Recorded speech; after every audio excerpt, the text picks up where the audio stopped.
And now we have another contestant in studio on the What is Wrong with What the Truck? I don't even know what's happening, Ken. You are like you're like a wild Pokemon appearing. Every once in a while you just pop up on What the Truck. Like today, you popped up right behind me at my desk, and I was like, "Whoa!"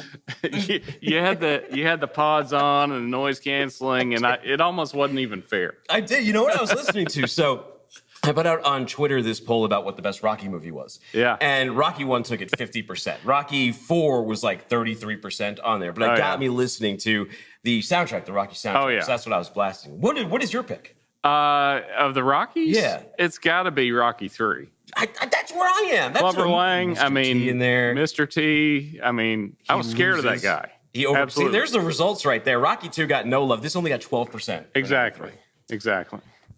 A lot of people know Rocky movies, but not everybody knows what edge computing is. How do you like that segue? Well, yeah, that's a smooth one. Hey, before we talk about that, I got a little gift for the tree here. We'll let you do the honors of hanging it yourself. We'll hang it ourselves. You want to do that now? Go right ahead. Okay. I will let you hang it. We're going to hang it. So if you don't know Ken, he is up here from, I believe, Knoxville, right?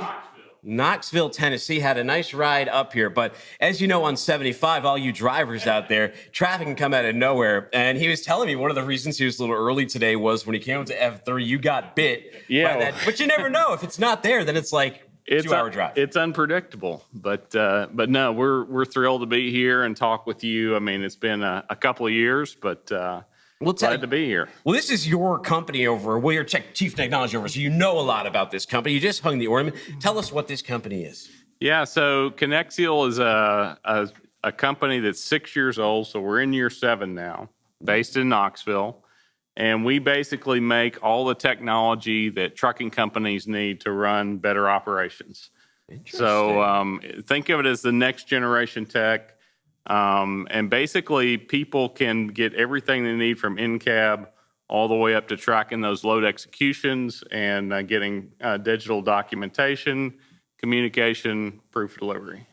What about edge computing? Is that like blast processing? I remember when I was a kid, they used to always play that Sega Genesis commercial, and it would be like, Genesis does what Nintendo don't. It's got the blast processing. Yeah. But I never knew what that meant. What is edge computing? Well, that's a great question because, we all know what cloud computing is, right? So you're sending data and it's being processed at Amazon or Google or wherever.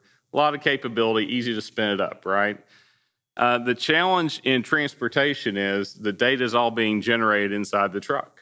So whether it's telemetry data, whether it's AI camera data, all that data is happening in the truck. If you have to transmit all that stuff back to a central server, it takes time, money, and it doesn't operate if a network's not available. Okay, so those are all issues that drivers face every day. Konexial is the first company that basically moved the server down into the guy's smart device, into the phone or tablet. So it doesn't matter if the network is available. The driver doesn't see any change in the performance. All the data is still collected, analyzed, and given to the driver. So it just basically is a fancy word to make it sound. It basically means that it works better. Yeah. So no latency, very rapid response. You can analyze tons more data, and it just works better. So what's good? What's exciting about it? What was good about 2022? Tell me the thing that your favorite moment from the year so far, just in the context of work. Favorite context of work thing that happened this year, just to see the growth in our customers. I mean, we're serving now one of the nation's largest automotive retailers. So we're running a massive fleet for them, all the way from all their Class 8 vehicles all the way down to, local delivery vehicles. Those guys have a lot of data? Oh, yeah. I mean, and the requirements are constantly changing. And so one of the things that we do for our customers is we basically not only listen to what they're trying to accomplish, but after we get that, we can take that and actually develop things that they couldn't get off the shelf. So that ability to customize for the fleet manager or the guy that owns the fleet, just providing a level of service that's uncommon in the industry. If you think about auto, though, I mean, that's a great space that got hit with the bullwhip just as hard as anybody across the supply chain. And if you're looking, past couple of years, you could not buy a car. And if you did, they're super expensive. And then in 2023 might be a whole different story because we got to do a whole bunch of inventory repositioning and used inventory repositioning too because of how those two markets went. Oh yeah, I mean it's been very challenging because obviously our customers have seen just explosive needs for moving used inventory, buying them at auctions, moving them around through a distribution network, delivering to homes that didn't exist before, going out and buying cars at homes and then bringing them into a network. So we've seen this massive explosion in that type of business. And where this technology really shines is it really does get down to seconds and inches. This is not what happened 5 minutes ago. This is what's happening right this second. And being able to have that live supply chain experience. Another sort of buzzwordy question, transportation platforms as a service. How are they working right now? What do they do for carriers and fleets?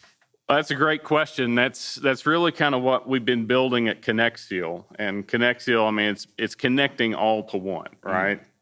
So one of the major problems that trucking companies and people that own fleets have is they have to buy from multiple technology partners.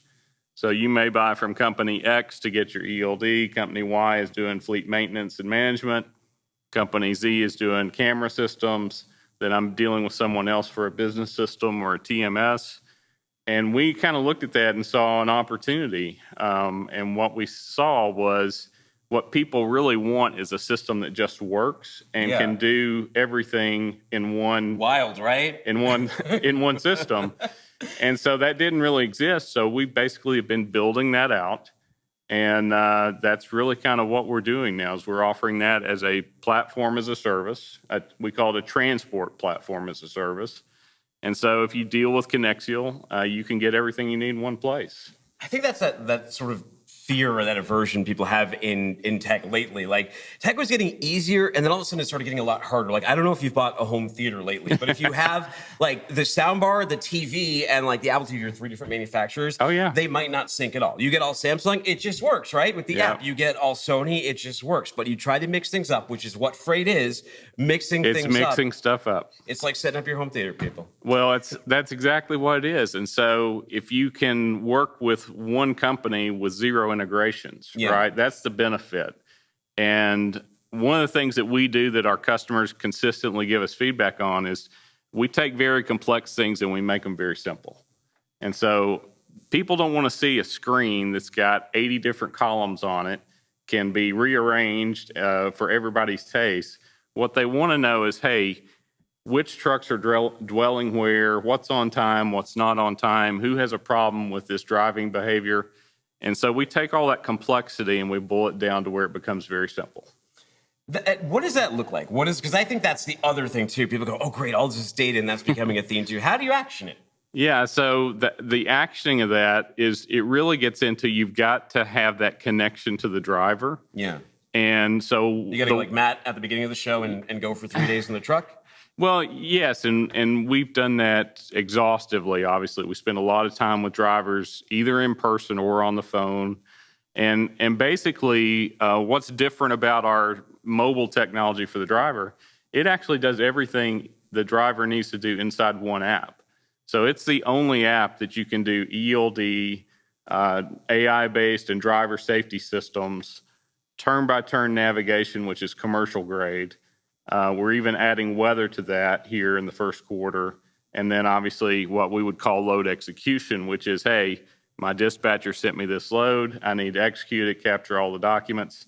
So the idea is to make the driver's job really simple and to support him. I was going to ask you that. What was your most requested feature? Was it weather that you're just putting out? You know, I think our most requested feature in 2022 really has just been digital documents. Yeah. And so there are so many companies that we deal with that are still running on paper. Especially at the border. Yes. I fear of border guys who have to bring like giant, any border runners out there have to bring giant packets. And so this, you know, I think one of the things we've had to do is educate people on the things that already exist, right? Yeah. And so that's a process. But what we're seeing now is that everyone is engaged in, hey, and by everyone, I mean people that have like, you know, 50 trucks, 30 trucks, 20 trucks. So these are not what you would call large carriers. These are the small and medium backbone of the industry.